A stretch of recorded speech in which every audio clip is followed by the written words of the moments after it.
నమస్కారం ఘంటారావానికి స్వాగతం. ముందుగా ప్రధానాంశాలు. తీవ్ర వాయుగుండంతో విశాఖలో భీకర గాలులు, అనేక ప్రాంతాల్లో నేలకొరిగిన చెట్లు, వాహనాలు ధ్వంసం.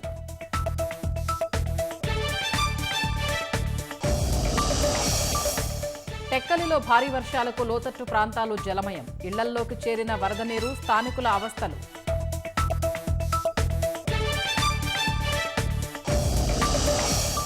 రాజధానిలో తొలి ప్రైవేటు 4-స్టార్ హోటల్కు భూమి పూజ, సిఆర్డీఏ కార్యాలయం వెనుక 2 ఎకరాల స్థలంలో నిర్మాణం.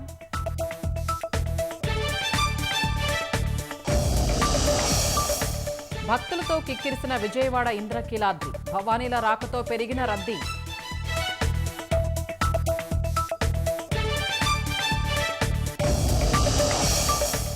విదేశీ విద్యార్థుల్ని 15% పరిమితం చేయాలి, యూనివర్సిటీలకు ట్రంప్ సర్కారు హుకుం.